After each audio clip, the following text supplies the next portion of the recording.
je vous souhaite la bienvenue à cette cérémonie de signature du protocole d'entente entre mon ministère et Expertise France, à travers l'Agence française de développement et avec la collaboration de l'ambassade de France à Maurice pour la provision d'assistance technique à la République de Maurice pour l'élaboration de sa contribution prévue déterminée au niveau national en vue de la 21e session de la conférence des parties de la Convention cadre des Nations Unies sur les changements climatiques qui se tiendra à Paris en décembre de cette année. Cette initiative comprend des mesures d'atténuation et d'adaptation au changement climatique que tous les pays signataires comptent entreprendre pour la période post-2020 afin d'atteindre l'objectif de la Convention qui est de réduire les émissions de gaz à effet de serre et de limiter le réchauffement climatique à moins de 2 degrés Celsius. Le but de ce protocole d'entente est de définir les modalités de la collaboration entre le ministère de l'Environnement de la République de Maurice et Expertise France. En effet, un programme d'assistance technique pourvu d'un financement à hauteur de 3,5 millions d'euros à travers l'Agence française de développement et Expertise France a été mis en place par le gouvernement français dans le but de soutenir une vingtaine de pays en développement souhaitant être accompagnés dans la préparation de leur contribution nationale. A souligné que pour limiter le réchauffement climatique à moins de 2 degrés Celsius, il faudra que le monde devienne carbone neutre d'ici la fin de ce siècle. En ce qui concerne Maurice, la lutte contre le changement climatique implique des mesures ambitieuses et soutenues.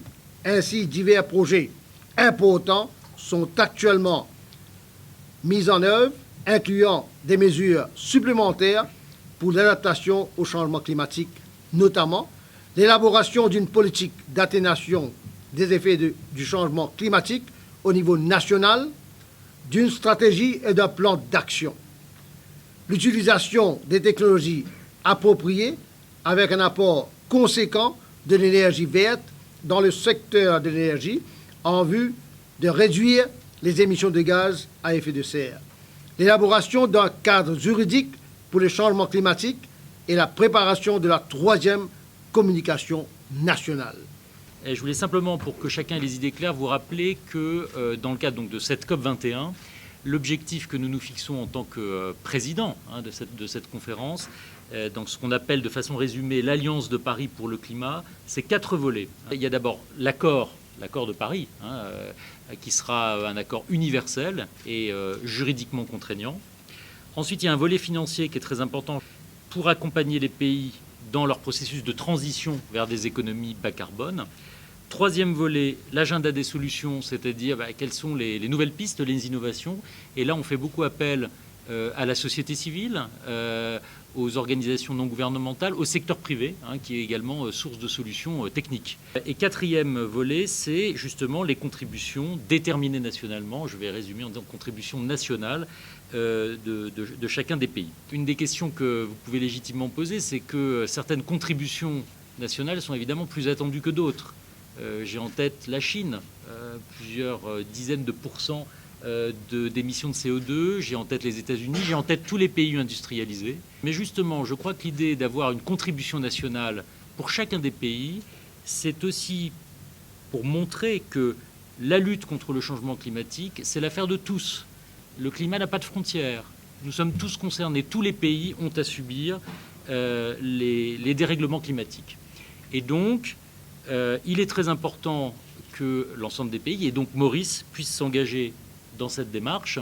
Pour les pays les plus vulnérables, et c'est le cas des petites îles, des petits États en développement, ils puissent compter sur la solidarité internationale. Et cette solidarité internationale, elle prendra notamment la forme des financements, à la fois publics et privés. Mais il ne faut pas uniquement tout attendre de l'extérieur. Et je crois que chaque pays, quelle que soit sa taille et ses émissions de CO2, doit prendre son destin en main. C'est ça l'objectif de la contribution nationale. Des solutions sont possibles dans chacun des pays. Je suis ce débat depuis plusieurs mois maintenant à Maurice et on voit bien qu'il y a plusieurs pistes qui intéressent très directement le pays.